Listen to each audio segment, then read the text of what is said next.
Hello and welcome to Wild, Wise and Curious. I'm Michelle. And I'm Lou, and we're really glad that you're here with us today.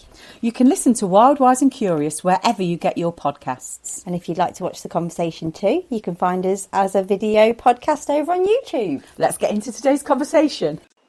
Hello Claudia and welcome back to Wild, Wise and Curious. Hello, thank you for having me back. It's very exciting. So I checked, it was September last year that we last spoke to you. Wow. So, I mean, feels like a long time ago. It really seems like a long time ago. Yeah. So lots has happened since then. Yes. So what we'll do is a little bit of a recap of what we talked about. I mean, it's a long time ago. We've both slept since then. We've all slept since then. But we were basically talking, and hopefully what this might do is get people to go back and listen to the first episode, because it was a brilliant episode. Yeah. I really enjoyed it. Yeah. But really, we were talking at that point about where you were with your perimenopause, and we were talking about anxiety and how that had kind of manifested for you. And also we talked a bit about your business, and you kind of had a bit of a pivot, and you were starting to move into well, you were in holistics, weren't you? You were doing a little bit more about that. So we kind of want to do a little bit of a catch up really about what you've been doing since we spoke to you since September. Yes. It feels like loads. Okay. I think because from about July, August last year, I think that's when I kind of had that real shift moment of going, actually, this is what I want to do. This is more who I want to be. And I think before that, I'd kind of been trying to force myself into being this person that looked a certain way, and all of this kind of, I am an organizational consultant who does this, but then there was this other part of me going, but I do this stuff and I really like it, and they were really separate. And then around July, August time, I think I sort of had a bit of a weird epiphany moment of actually I kind of want to mix all this stuff somehow, but I don't know how.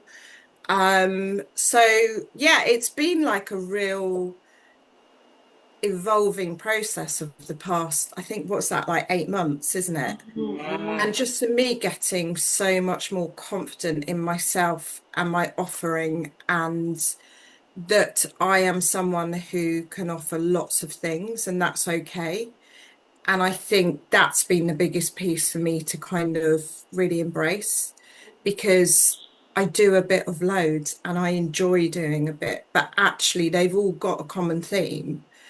It's just I do them differently in different areas. So I think that's kind of been my work of the past 8 months, is just getting so much more confident around that.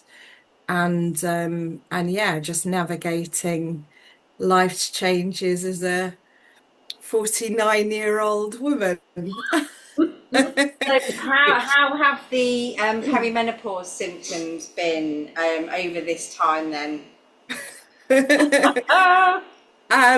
Well, it's been really interesting actually, because I also recently had ADHD diagnosis confirmed, and obviously me and most of my close friends and family had suspected. So it's been really interesting thinking about that with perimenopause as well, because obviously that it's quite known that symptoms can get really exacerbated both sides with perimenopause. So I've been trying to work out, like, almost like unpick and unlink, or link, what's one, what's the other, are they the same thing? And I'm really kind of early on that journey now, because I've just had the diagnosis confirmed. And now I'm like, okay, so, now I need to start thinking about how to manage all these symptoms, because some of them are really similar, but they're sort of really linked, if that makes sense. So you said that you and your friends had got some kind of idea that might be the case. So how How long have you had that feeling for? I think probably since the conversation's been there around, ADHD so much. Also, I I met my husband, my now husband, 6 years ago, and he works in education. And a lot of the work he does is special educational needs work. So kind of like stuff he'd said to me, and then my niece had gone, had some assessments, and I could see real similarities with her behaviours and what mine were like at her age. And then also things like just taking a real step back and looking at where I was at and everything that had happened, and these many jobs, these many interests, these career shifts, these changes, never feeling quite settled, never feeling like I fit in anywhere, always thinking I think differently to most people in the room. And just it's weird. It's almost like the puzzle pieces start clicking into place, and then thinking about how I was when I was younger. And the more you become educated on it, I was following kind of ADHD coaches on things like LinkedIn and stuff, and also seeing how it presents so differently for women, and how so many women with ADHD at our sort of age get burnout because there's been so much kind of trying to manage it, trying to mask, trying to fit in, trying to cope with all of the things you're doing. So it was a little bit of everything in a way. And then and then kind of going, yes, I think I need to think about this a bit more closely. But very much around this year of what am I doing? What do I want to do? And what's brought me here from all these different things. Have the ADHD sort of like symptoms, had they changed like in perimenopause? Had they become sort of like more apparent, or was it just more of a fact that you kind of recognized it because of the work your husband does and all the stuff you were reading, or did you feel like things ramped up, or Yeah, things have definitely, I think, definitely ramped up. And I think one of them is the anxiety, and focus, concentration, and and we often look at those, don't we, as signs of perimenopause or menopause, it all gets so complex, isn't but it? Because it they those sort of things that you've just said there, I'm like, yeah, yeah, yeah. And on the daily, do you know what I mean? It's not like it's but you do kind of put it down to perimenopause. And yeah, and the other thing as well for me is the PMT. okay. And that's definitely got so much worse in perimenopause, but I've always struggled with it. And now there's a lot of I've read some stuff around the fact that actually neurodiverse people can suffer just a lot more with hormone, dysregulation. So probably same thing when I was young, and potentially I would have been diagnosed with something else. Yes, I yes, don't know. I'm not going to self-diagnose, but my PMT's always been pretty extreme. yeah. And, so just noticing that, and then it kind of balanced out. It wasn't as bad after I had my son for like quite a while. But then I've noticed that in the past few years and kind of thought, okay, is that related to perimenopause?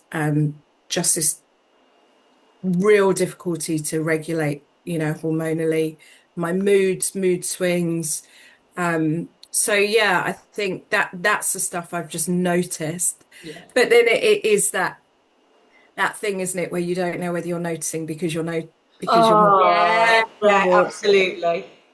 because it's got worse. I don't, you never know, do you? It's like don't look at the picture right in front of you. Yeah, well, All it's you like can do is putting look at it. puzzle pieces It together, is, isn't yeah, it? like you And said, yeah. it's really difficult to put it all together and understand where it's all coming from. It is, isn't it? Because we all get to this point in life from a different way.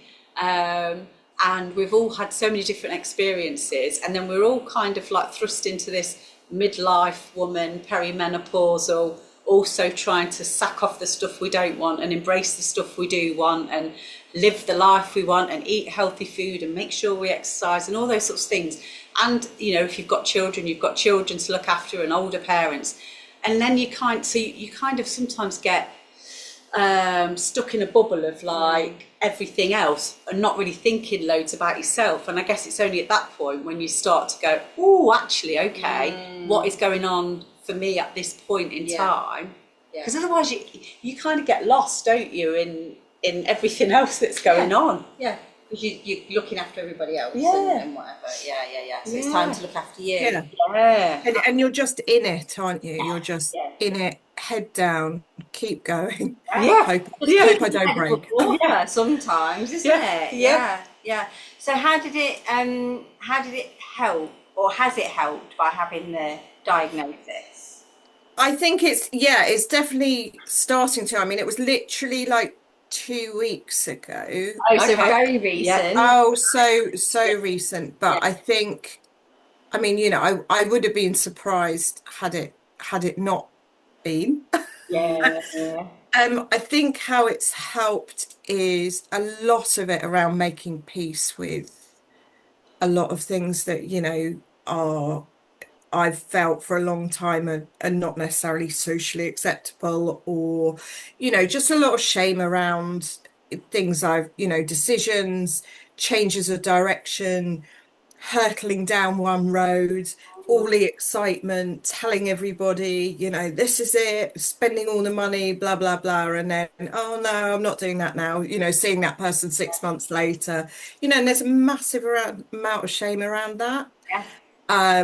You know, and things like lots of decisions I've made over the years, financial or, you know, career ones. And also, I think there've been times where, you know, I've hated being places, and I've tried to describe it to people, and they're like, oh, everyone's got that. Oh, no one likes working in an office. Oh, no one you know, all of this. And I'd be like, but this is like so intense for me. And I think so, yeah, just a little bit of validation for myself. I think that's been really important. But also, yeah, there's definitely some anger around, particularly like as an example, I had to dig out, well, just because I could. I mean, they like you to dig out like old school reports and things. And the way I was described and written about, and I was like, I'm really angry on my behalf for that, because, you know, it was all, if Claudia would just concentrate, if she would just focus, you know, she just needs to get on with it, and then she'll be. And it's like, you know, and I know it was a long time ago, and I do understand that, but you know, there's lots of things we can say that about, but this still doesn't make them okay, right? And there was no thought or empathy or oh, maybe that's a struggle for her. It's just she's being naughty, she's being difficult, you know. And I think my whole life I've always, for lots of people, unless I'm in the right outlet space, I'm always the difficult person, or, you know, high maintenance. So I think all of that stuff, it helps with that for me, just to to, you know, make a bit of peace. It's like you want to go back and give that younger you a big cuddle and tell her it's all right, it's absolutely fine to feel this. And, you know, I guess, like, because, you know, we're only like the school year above you. And back then, like, nothing was really recognised, was it? You know, it was just, you just had to get on with it, and the naughty kids were naughty, or the difficult kids were difficult, or the kids that glazed out, like, sat and glazed out the window and weren't listening to the teacher, like that me. Was me, Yeah, like, you know, they were just, oh well, whatever. They'll probably not come to much. But I mean, it's different, I guess, now, isn't it? But at the same time, yeah, I mean, I guess we were all just expressing ourselves in the only ways we knew how to, really. But the rage, the anger that you talk about, though, Claudia, there's that, you know, if it had been discovered at that time, my life might have been completely different, because I would have Well, thought Yeah, that of course. 100%. Yeah. yeah. Yeah, there's a big lost piece that Mm, actually you have to piece with piece. yeah. But yeah, it's there's things where I think, God, if someone had harnessed that bit of me and kind of been able to, I feel like I was a bit of a, you know, floaty thing that just needed something or someone or some understanding of, no, just stick at that, but stick at it like this, and maybe it's not working for you in this way, but if you would do it like this. But it was, oh, there's just something else she hasn't stuck at, something else she hasn't done, and it's just, yeah, there's a lot where I think, God, if I'd known and I'd known how to manage myself. I mean, when I think about how much I how much kinder I am to myself now around how I work, and just how I let things happen, and I don't try and conform and work in a really structured, regimented way, because then I get stressed and it doesn't suit me. And, I work for a bit, I get up, I do something, I, think about something else, I start, I can have 6 projects on the go in one day. And people have always said to me, well, you can't work like that. You can't work like that. So I'm like trying to find a way to not work like that. And Yeah. I'm like, I can work like that, actually. That's how I work. You can't work like Yeah. that. So it's kind of that stuff as well that makes me a bit cross. The amount of times people have said, that's not how you do it. That's not how life is. Yeah, you can't. Yeah, it is the way that you do it. Yeah, No, I think we're probably, I don't know, know more about stuff these days, don't we? And we know that so many of us have different learning styles and different working styles yeah. and different doing things styles. But yeah, back then when people said to you, well, you don't do it like that, or, you kind of took it on, didn't you? And kind of thought, oh God, I'm doing it wrong. And, well, how, and I remember feeling like I couldn't do certain jobs the way other people did them, or I didn't grasp things the same as other people grasped them. And when people then turn around and say to you, "Oh yeah, you're not meant to do it like this. You need to do it like this." I don't know. Sometimes it makes you feel a bit shitty, doesn't it? Totally. And like as an example, I so one of the things for me that's quite difficult is like processing information. And, I have to process stuff in my own way, and even like being taught rules of a game, right? So I always feel thick when I'm being taught rules of a Yeah. game. Oh my God. Like, and I always sit there thinking, oh, I'm the stupid one at the table because everyone else picked this up and they're playing.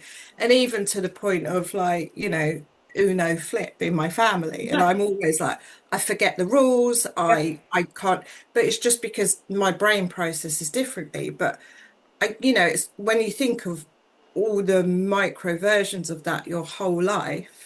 Whereas now I literally say to people, I don't process information well, so you'll need to tell me like this, or and it's quite empowering, Yeah, actually. I bet it is.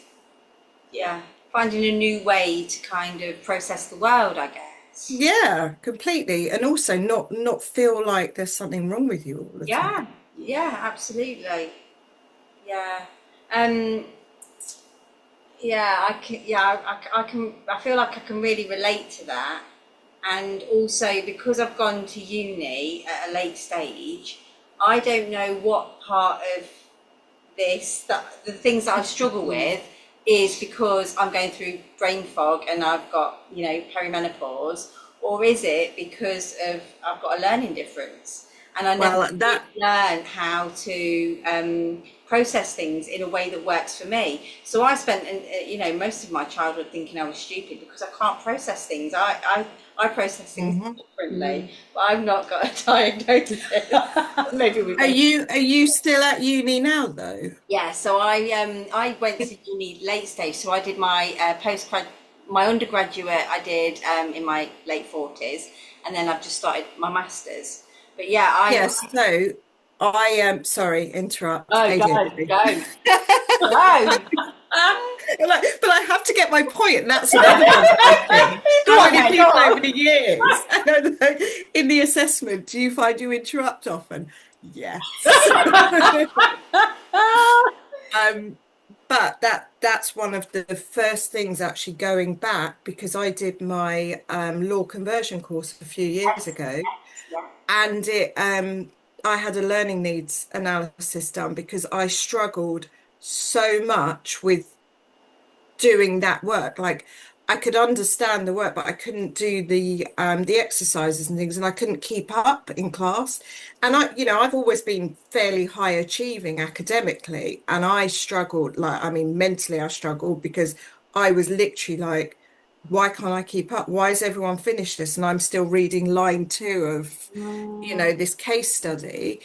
And that's when it showed up my stuff, actually. And that, it was 3 different, actually quite, major learning need differences that I've obviously had my whole life. So you may find, and the thing I was going to say, if you're still there, you can get quite, you can ask for assessments. Yeah, I've only just finished my first year, so I'm part-time, so I might look 3 years to go. I'm going to finish before you at this rate.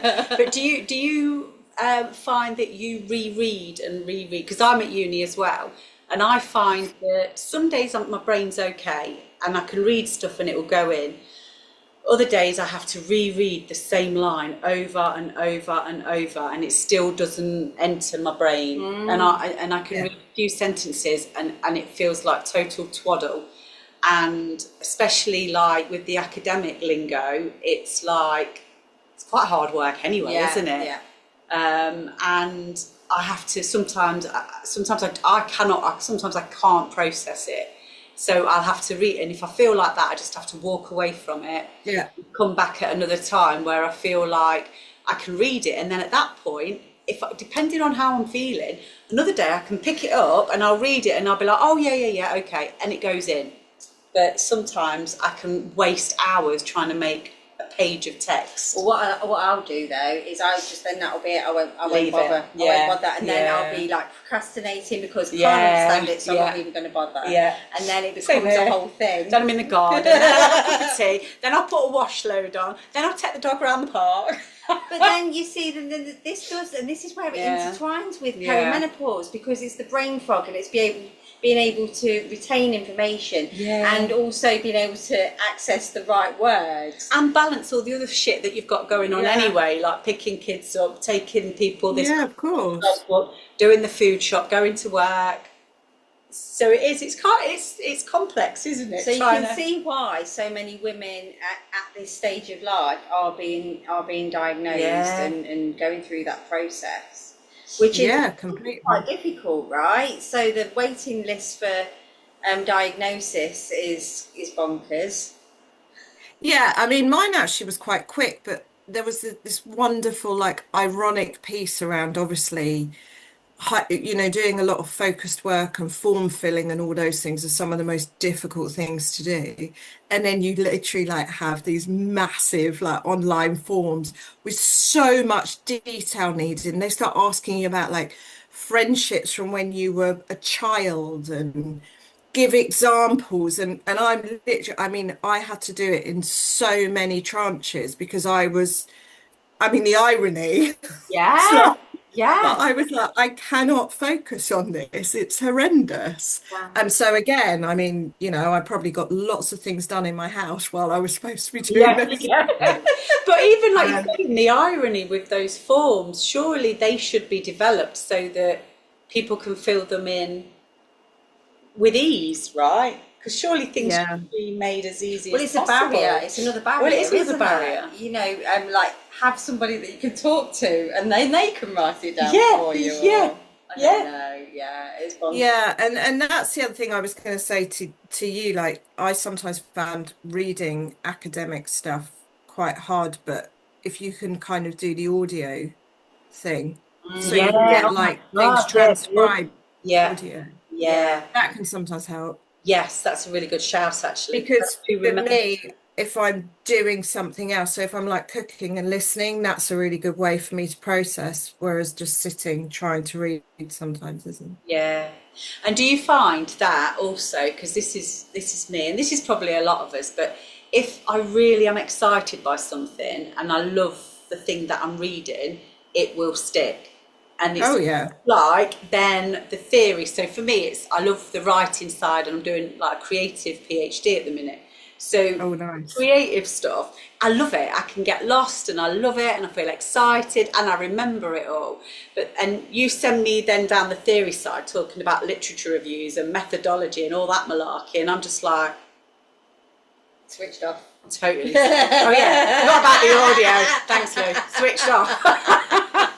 It's just it's tricky, isn't it? It's tricky. Oh god. The Wild, Wise and Tricky Curious podcast. Everything seems tricky, but good. It's good. It's good to kind of come to this stage. I don't know. Did you feel that you had more confidence now to sort of chase up the diagnosis, so that you could like go, oh, okay, so that's why this is all. That's why I have certain behaviours, and that's brilliant because I can play into my strengths. Yeah, and even weirdly actually, and again, because all of this stuff means I'm not always the best at like planning how I do my work, but I sort of do, but I hold it all in my head, but I don't do it in a traditional way. So this is sort of, and this is relevant to your question, but I might forget your question because I That's tangent. fine. I'll But probably do. okay. But I kind of, I have a plan and a formula in my head, but I don't traditionally like plan. So like the reason it's relevant is because this morning actually I woke up and randomly I was like, oh, I'm going to do a post about all my different things I do and why that works for me and why that's really good. But for so long I've held that as like quite a, when someone says, what do you do? And I'm like, quite a few things, and I'm a bit awkward about it. Whereas now I'm like really owning it. And I feel like the diagnosis has helped me do that because I'm like, that's how my brain works. So therefore, obviously, that's going to be how I work because my brain and me working are connected. So, I need to do lots of doing because when I look at a day, my day, the best days for me are when I've done 5 to 8 different things, Yeah. bits of work, some cooking, organised a bit of life admin, done a walk, done some exercise. If I've got a bit of everything in, that's a good day for me. So that makes sense that, me working like that is a good thing for me too. So I think that's what's really helped is kind of almost like underpin it. Yeah. Yeah. Like it's stuff I knew. It's a bit like when you've got theory and then someone releases some scientific evidence on it, and you're like, like for me, like with Reiki, I'm like, there's a bit of science, everyone. I shouldn't have to use the bit of science that I've got because, we know it works. Anecdotally, we know it works. I've got many testimonials. You can look it up, but you get that one bit, don't you? And it's like everyone goes, oh, it's true then. It's the credibility. Yeah. Credibility. It's a, So I guess, it's a pesky bloody word. yeah, on the theory route, right? And I guess in a way that's, I've had years when people have gone, but where's your evidence? Where's your evidence? Whatever work I've done. And I was like, oh, but it just works. Just trust me. And I've learned over time I have to have the evidence as well because people need it, and that's fair. But yeah, so I guess in a way that's what this has done is it's my credibility. It's my I work like this. This is why, and it's okay, and it still means I'm good at what I do. And actually, though, you can, because of it, you can lean into all those different modalities of things that you've done, Right? and bring an even more holistic view to a Yeah. person that you're serving at that point. And Yeah. actually, that's quite magical, right?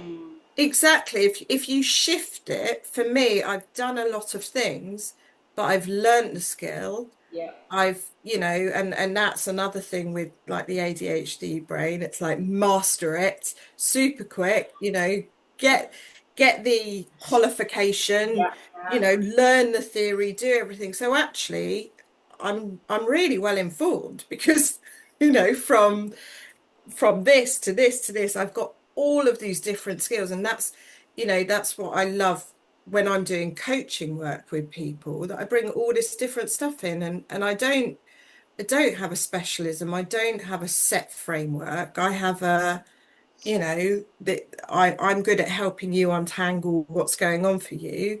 And depending on who you are and where you're at, we'll bring, this comes in and that comes in and this works.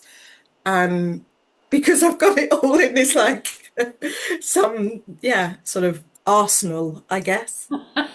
But also because you're doing your own business now, and you're working in a way that works for you and Yeah, in alignment with you, then that's going to help with everything else for you and your mental 100%. health and how you're working on a day-to-day basis. And like you said, bringing all those other things in, like doing a bit of baking whilst you've got a client that afternoon, or and it's managing your life. I mean, I love that. I work that way as well, and it feels like I should have been working this way for a very long time, but I wasn't. I feel like I should be working that way too, but I'm not. Yeah. Yeah.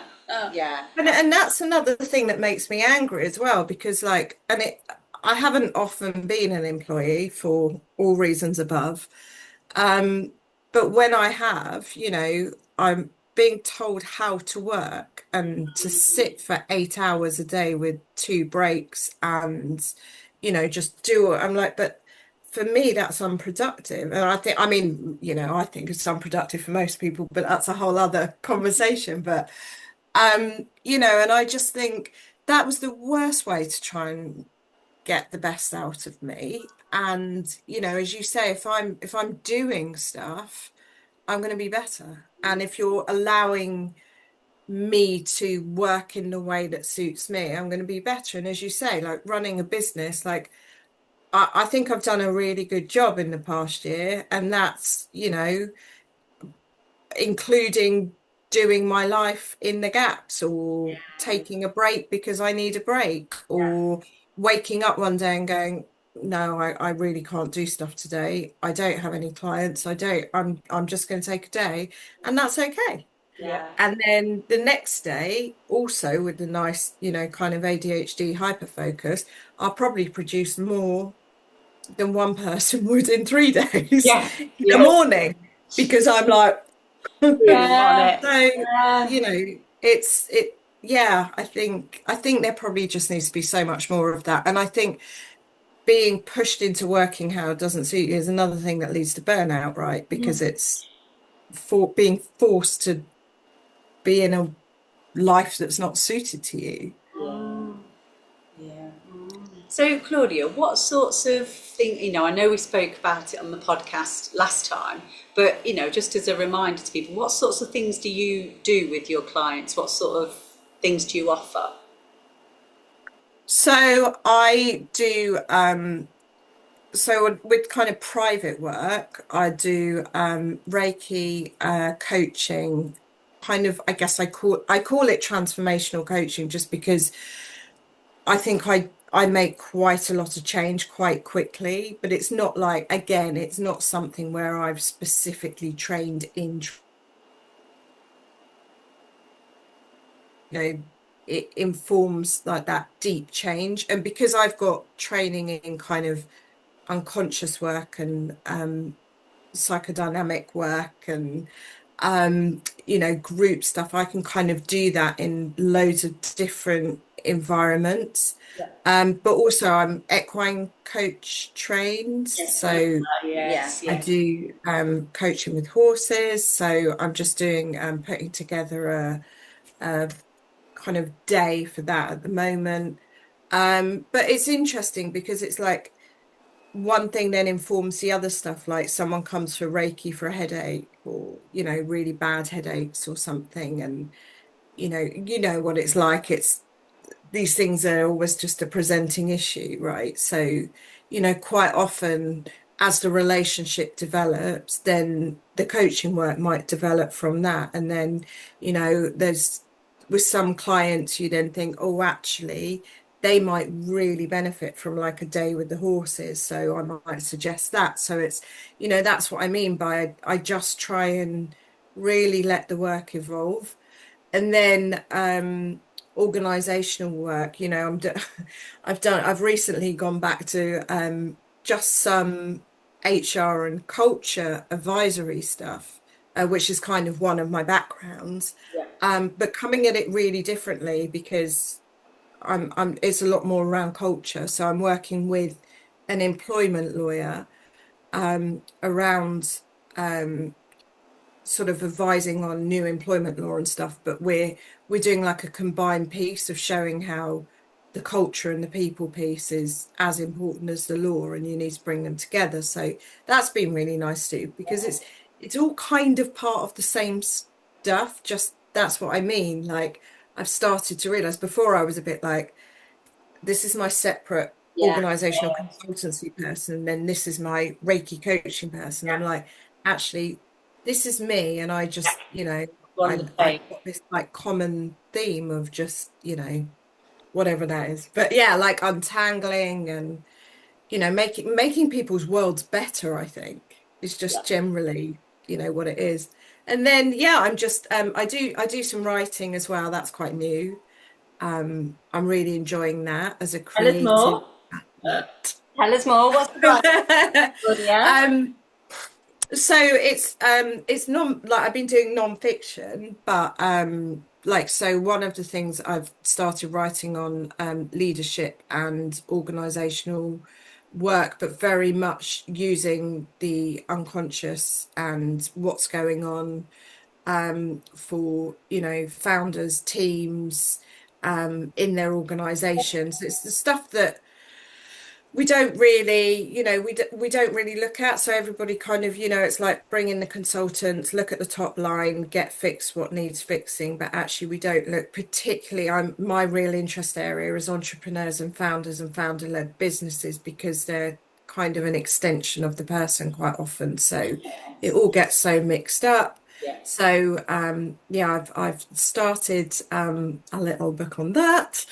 And then another one that I've started, which I'm quite enjoying as well, and this is full brain, it's just my journey with getting from where I am now, from getting to where I am now, kind of that journey, working for myself, but also working for other people, but just almost like a little bit of a guide, I think, but just maybe it's linking in with, if you've got a brain that's a bit like mine, and the whole piece around trying things the traditional way and then finding the less traditional way, or the way that works for you. Like, as an example, one of the chapters I've just done is like networking, and trying to do traditional networking when you've got a brain like mine just doesn't really work. So stuff like that. And then it's kind of like I've tried to be quite light-hearted with it, but that feeling of just going and sitting in your car after the event, like, that was just so horrible. And then but everyone's going, you've got to network, you've got to network, you've got to go and do your pitch, you've got to go and do, and then so it's kind of, I guess, helping people who are on this similar journey to go, oh, there's other ways. The other one for me was, social media. You've got to go on social media. You've got to post 4 times a week. You've got to have this plan and this. And I was like trying to do that. And then I became fixated and then stressed. And I was waking up panicking about all my posts. And then I'm like, actually, do I have to do that? Who says I have to do that? And so, it's things like that. Just I'm trying to, maybe it's like a rebel's guide to to being a self-employed Entrepreneur. solopreneur, entrepreneur. Yeah, Yeah. definitely. Well, things So need to be those different. are my two things at the moment. Two things. I'm sure you said about 15. Oh no, they're my two oh, you mean Right. you think I talked about 15? Yeah, probably. But yeah, so they're your two writing projects. Yes. Yeah. But Yeah. how exciting, because you've got the time and space. You've got the Yes. space to be able Yeah. to access what Yeah. you need to be able to then write whatever Yeah. you've got to write. That sounds fantastic. It does, but you do need that headspace, don't you? I mean, I know I speak to you quite a lot. I'll come down to Lou and Lou will say to me, because at the minute I'm working, so like I work 24 hours a week, and then I'm doing my PhD, and then I've got the kids, we do the podcast, and you've got all the housey bits, and sometimes Lou will look at me and go, "Are you okay?" And I'm like, I don't know, I don't even know what day it is. Yeah. But but having, if you can kind of work things out, I've worked things out a bit better this week. Oh, Things have been good. Oh. I've timetables. Oh, have I've doubled down on timetabling. I've been coaching her. I'm like, mate, I am struggling. I have all these balls in the air and I want to do all of them. I can't let any of them drop. And I need to keep doing them. I want to do more things for me. And yeah, so we had a good sit down and it was like, yeah, timetable. Brilliant. But yeah, so I had been looking at timetables, but then when I spoke to you, it kind of made me go, do you know what? I really need to just get on it. And I stuck to it every day since Friday. Oh, fabulous. But it's Oh, hard. someone listen Yeah, to me. I know, I do listen to you. I do listen to you sometimes. So Claudia, how are things going for you now? So like with the anxiety and like your the perimenopausal ADHD kind of symbiosis of symptoms, and how are you feeling in yourself at the moment? I think I'm feel good, but I'm very aware that I'm totally living by my own rules at the moment, like my Yeah. own decisions, my own everything we've talked about. And I've probably gone so far that way of, everything in my own, because I have the luxury as well, right? I don't have to be doing things for children, although, sometimes my 22-year-old son. But I guess because I'm in that space where I can say, well, I'm getting up and doing this, apart from where I've got actual client things, I can choose. So I guess all of that keeps, the control, and then my anxiety minimized. And I think I'm almost at that stage now where I need to start, maybe challenging myself a bit more with things, because there's been lots of things where I've gone, you don't need to do that. I'll give you permission not to do that. You don't need to do that big long drive or travel there, or, whatever it is that gives me anxiety. And now I think I need to start going, maybe you need to start doing a few things. Okay. So almost like putting yourself outside that comfort zone. Yeah, I think I needed to get to where I'm at, but the other thing I do want to do is start looking into thinking about looking at some chemical Okay. interventions that I haven't gone down that route at all. I've done diet and exercise and supplements, but maybe thinking about whether I need some form of other help. Okay. As in HRT, or as in medication for the ADHD? HRT, I think. I don't want to medicate for ADHD. No, I think, but definitely like some sort of hormone balancing would be helpful for everyone around me. Okay. So then that's the next stage then in your journey on this. Yeah, Trying to yeah, work out what's going to help and yeah. yeah. But I've got like a bit of a phobia for medications and things, so Well, welcome that's my to, challenge. yeah, it's challenging. That's challenging. I only ever, well, I wouldn't even have paracetamol for headaches, or I would not touch anything. And I was kind of like against it all personally, just for me. And then when I had like really bad, like the anxiety and panics when I started in perimenopause about 5 years ago, it took me about a year and a half to work out what was actually going on. And eventually I did go on HRT, and I'm still on it now. And yeah, I feel a lot better. But then my life's totally changed as well now, and I'm doing different things, and so I'm still on it. But even that's like it really helped me. It helped the anxiety, testosterone for me, testosterone, the estrogen and progesterone for me. Didn't really help me, but I have seen on other forums that other people have been helped by having them with anxiety and stuff. It was only when I started on the testosterone that like the panics and the anxiety and stuff kind of within like a couple of months kind of really like lessened to a point where if anything ever like starts to ripple now, I can almost go, well, you can do one, and it goes. Right. So that the testosterone was brilliant for me for that. But yeah, it's just so tricky, isn't it? When you are that sort of a person that has never really. I had a lot of treatment as a kid because I had really bad asthma, so I was on like asthma medication. And then I kind of weaned, like I think as a kid, I think I was about 10 or 11, and the asthma kind of stopped. And so I never really then had any medication ever again. I went on the pill for a few years, you know, when I was younger, but I didn't really want to do that. But then I was like totally against anything. So it was really hard making the decision to go on it, but I was like, I needed it at the time. So yeah, it's tricky. Yeah, it is really hard. It's really hard to make the decision. It's really hard to know, is it going to help? It's really hard to know once you're on it, are the symptoms being helped, or have I got more different symptoms now? And it is just having to navigate it as you go through it, and also keep having the conversations with the GP. So it might feel like it's not working, then go back, or you know, it is really difficult. It's trial and error, isn't it? I mean, I am not on it, but I tried a few times, and then I just thought I've just binned it off because I felt like I was having more symptoms on it than I was off it. Okay. Yeah. But it's so individual, and you don't know until you try it for yourself. Yeah. And you know, it's those conversations that you have to go and have, and it does feel like a minefield, and because we're all so unique, and we all bring a lot of different symptoms and life lifestyles to lifestyles. It's you know, it's really hard to know what is the right decision, isn't it? It really is. And also the other thing it feels like is another whole bloody massive job.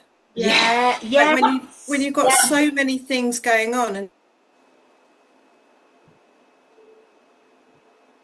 then you're like, I don't want to have to, it's a big piece, and why do women always have to spend all this time managing all these different things around their body, and you know, like that seem to be really time consuming, and it's annoying, and I'm cross about it. Yeah, and you just want to be able to get on with your life and not have to do all those things. But yeah, it's a journey.